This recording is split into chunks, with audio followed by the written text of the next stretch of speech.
Hello MVN Kashyap గారు. Hello Nagaraj గారు. మిమ్మల్ని చూస్తే తెలియకుండా ఒక ఎనర్జీ వస్తుంది సార్. Thank you. ఎందుకంటే మీరు మాట్లాడేటువంటి ప్రతి మాట వెంటనే మైండ్లో ఇంజెక్ట్ అయ్యేలా ఉంటుంది. Very good quality. అది మీ దగ్గర నుంచి నేను కూడా చూసి నేర్చుకోలేమో. ఎందుకంటే ఆ వాయిస్లో బేస్ కానీ ఎక్స్ప్లెయిన్ చేసే విధానంలో కానీ బాడీ లాంగ్వేజ్ ఏదో కమ్యూనికేట్ చేసేలానే ఉంటుంది ప్రతిసారి. Thank you. Very good. And okay, కంటెంట్లోకి వెళ్దామండి.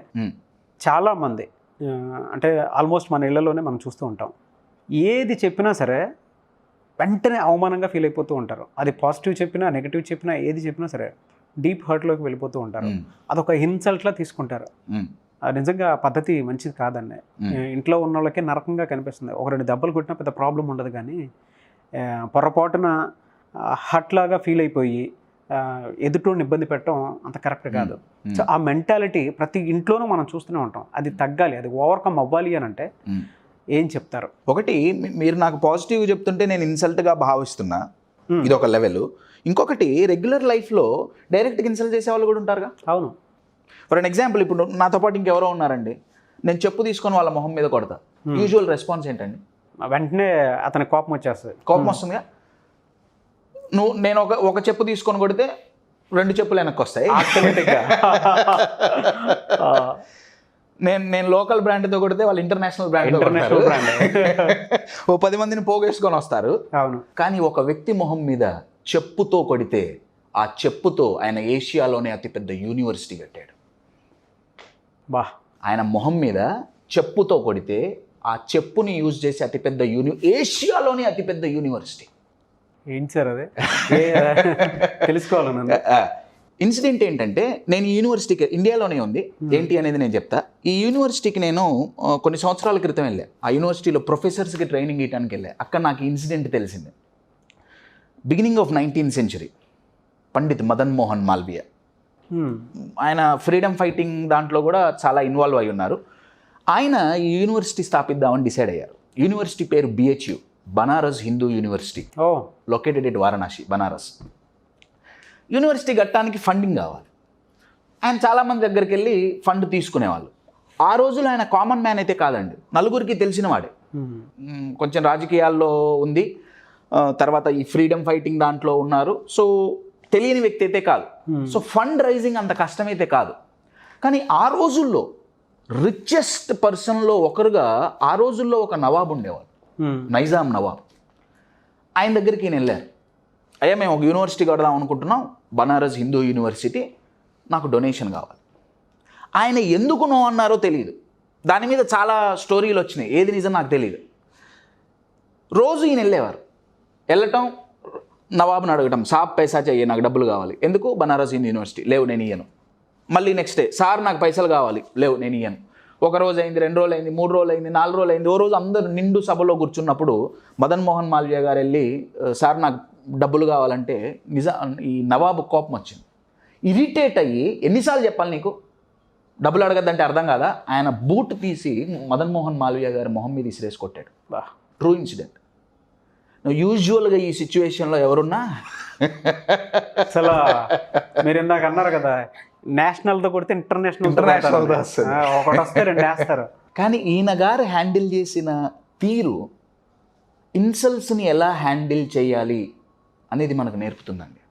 ఆయన ఏం చేశారంటే, ఆ బూట్ తీసుకున్నారు, థ్యాంక్ యూ సో మచ్, నేను దీంతో యూనివర్సిటీ కట్టుకుంటా. నవాబు ఉన్నాడు, ఈ పిచ్చి ఏమన్నా ఎక్కిందా నీకు? నీకు ఇచ్చింది నా బూటు, అది కూడా 1, 2 కూడా కాదండి. అవును. ఏం కడతావు దాంతో యూనివర్సిటీ ఎట్లా కడతావు నువ్వు అసలు? సరే, ఇది మీరు నాకు డొనేషన్ ఇచ్చారుగా, డొనేషన్ ఇచ్చా, పో, ఏం చేసుకుంటావు చేసుకో. Positive attitude sir. 100 మంది ఉన్నారు ఆల్రెడీ. అందులో ఆయన నవాబు, ఈయన మదన్ మోహన్ మాల్వియా ఇద్దరు కామన్ పీపుల్ అయితే కాదు. న్యూస్ చాలా ఫాస్ట్గా స్ప్రెడ్ అయింది. 100 మంది 1000 అయ్యారు. ఆయన బూట్ తీసుకొని సింపుల్గా ఏం చేశాడంటే, 1000 మంది ఉన్నారు, come on nawabs show, I'm auctioning it, నేను వేలం పాటేస్తున్నా. నాదో ఇంకెవరిదో బూట్లు అయితే ఎవరు కొనర్లే, కానీ అది నవాబ్దండి. To give you an example, Mahendra Singh Dhoni bat, world cup ఫైనల్లో యూజ్ చేసిన బ్యాట్, లాస్ట్ బాల్ 6 కొట్టి గెలిపించిన బ్యాట్ ఆక్షన్ చేస్తే BCCI దగ్గర 70 లక్షలు వచ్చింది. మీరు నాతో వస్తే మీరట్టు పోతే యూపీలో బ్యాట్లన్నీ తయారయ్యేది అక్కడే. చెక్క ముక్కండి 70 లక్షలు ఎందుకు? అవును. ఎందుకంటే 2 ఇమోషన్స్, ఒకటి MSD యూజ్ చేశారు, ఇంకొకటి దాంతో వరల్డ్ కప్ ఫైనల్ గెలిచారు. సేమ్ ఇక్కడ షూ నార్మల్ షూ కాదు, నవాబ్ది. ఆక్షన్ మొదలైంది. ఇప్పుడు ప్రాబ్లం ఏంటంటే ఆ షూ గనక మంచి ప్రైజ్కి ఆక్షన్ అవ్వకపోతే కింగ్ రెప్యుటేషన్ పడిపోతుందిగా. పడిపోతుంది. హోటల్ లాజిక్ అండి. సో ఆ నవాబే మళ్ళీ వాళ్ళని పంపించి ఆక్షన్ నడిచింది. 100,000 అయినాయి, 1,000 లక్షలైన ఎగ్జాక్ట్ నెంబర్ నాకు ఐడియా లేదు, కానీ కొన్ని లక్షలు వచ్చినాయండి ఆక్షన్లో. అది బనారస్ హిందూ యూనివర్సిటీ కట్టడానికి ఆయన ఉపయోగించారు. నా క్వశ్చన్ ఏంటంటే, ఈ స్టోరీ చెప్పడానికి వెనకాల రీజన్ ఏంటంటే, ఆ సిచ్యువేషన్లో ఎవరున్నా చాలా డిఫరెంట్గా రియాక్ట్ అయ్యేవారు. ఈ మధ్య ఈ సాఫ్ట్ స్కిల్స్ వచ్చిన తర్వాత ఒక లైన్ చాలా బాగా వాడుతున్నారు, రియాక్ట్ అవ్వద్దు, రెస్పాండ్ అవ్వండి. Don't react, respond. ఎట్లా? ఆ రోజుల్లో 19th సెంచరీలో మదన్ మోహన్ మాల్వియా గారు చేసి చూపించారు. అయితే ఈ ఇన్సిడెంట్ విన్న తర్వాత నాకు అర్థమైంది ఏంటంటే, మీనింగ్ ఈక్వల్స్ ఫీలింగ్ అండి. Meaning equals feeling. ఇప్పుడు మన ప్రతి డీలింగ్ మన ఫీలింగ్ మీద ఆధారపడి ఉంటుంది, రైట్? ఇప్పుడు మనం ఈ వీడియో షూట్ చేస్తున్నాం, ఇది మన డీలింగ్ కదా. అవును. మనం పాజిటివ్ ఫీలింగ్లో ఉంటే డిఫరెంట్గా ఉంటుంది, లేదు నేను కోపంతో కూర్చొని మాట్లాడుతుంటే డిఫరెంట్గా ఉంటుంది. సో మన ప్రతి డీలింగ్ మన ఫీలింగ్ మీద ఆధారపడి ఉంటుంది, రైట్? మన ప్రతి ఫీలింగ్ మనం ఆ సిచ్యువేషన్కి ఇచ్చే మీనింగ్ మీద ఆధారపడి ఉంటుంది. I will give U an example. Madan Mohan Malviya గారి కేసు తీసుకుంటే ఆయన ఇన్సల్ట్ అన్న మీనింగ్ ఇవ్వలేదండి. ఇన్సల్ట్ అని మీనింగ్ ఇచ్చుంటే విదిన్ మిల్లీ సెకండ్స్లో ఆయనకు వచ్చే ఫీలింగ్స్ డిఫరెంట్గా ఉండేది. నువ్వు నన్ను ఇన్సల్ట్ చేస్తావా, కోపం రావాలి, లేదా బాధ రావాలి. నాకెవరు సపోర్ట్ చేయట్లే, రాజుతో నేనేమి, నవాబుతో నేనేం పోట్లాడగలను, నేను మంచి యూనివర్సిటీ కట్టాలనుకుంటున్నా, నాకు ఎవ్వరు సపోర్ట్ చేయట్లే, ఎప్పుడు ఇంతే. You are getting my point. Either anger అయి ఉండాలి, లేదా సారో వస్తుంది, high end emotion or low end emotion. కానీ ఆయన ఇచ్చిన మీనింగ్ ఏంటంటే, నేనేం అడిగా, డబ్బులు అడిగా, నాకేమొచ్చింది, బూట్ వచ్చింది, ఓకే, నేను దీని నుంచి డబ్బులు ఎట్లా సంపాదించగలను. ఆయన గారు ఇచ్చిన మీనింగ్ ఏంటంటే, దిస్ ఈజ్ అన్ ఆపర్చునిటీ. ఇన్సల్ట్లా ఫీల్ అవ్వలే. ఇన్సల్ట్ అనే మీనింగ్ ఇవ్వలేదు అసలు. మీనింగ్ ఇస్తే ఫీల్ అయిపోతాం. ఇన్సల్ట్, మీరు నాకు ఫీడ్బ్యాక్ ఇస్తున్నారండి, కశ్యప్ మీ వీడియోలో ఇది బాగాలేదు, మీరు ఫీడ్బ్యాక్ ఇస్తున్నారు నాకు, నేను అది ఇన్సల్ట్ అనే మీనింగ్ ఇస్తే నేను ఫీడ్బ్యాక్ తీసుకోను, నేను హర్ట్ అవుతా. లేదు, hey he's giving me an opportunity to learn, it's a different feeling. In short my dear friends, meanings మారితే ఫీలింగ్స్ మారతాయి.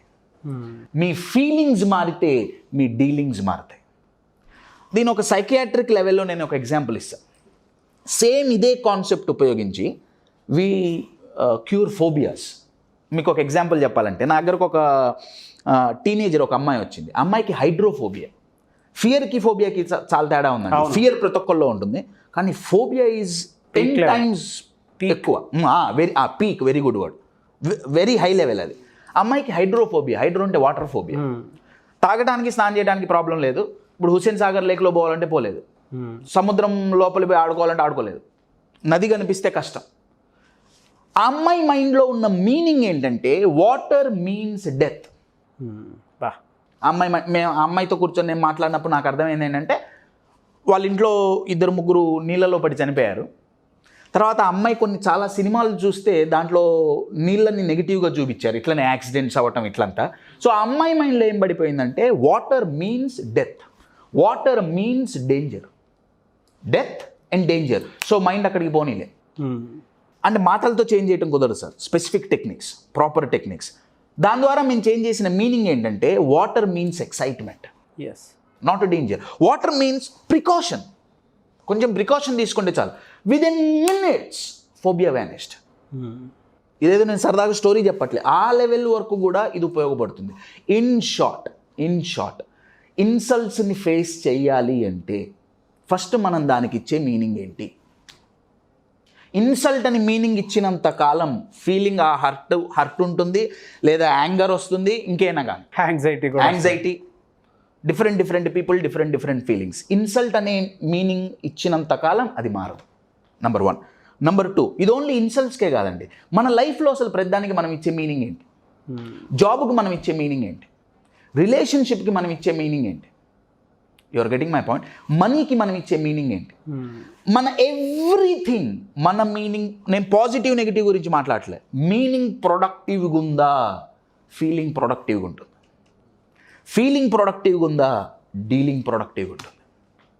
My dear friends, work on your meanings, change your meanings, change your feelings. చాలామంది mentally ఇటువంటి ఇష్యూస్తోనే బాధపడుతూ ఉంటారు. Even ఆఫీస్లో ఒక team leader అయినా సరే ఇటువంటి ఫేస్ చేస్తారు.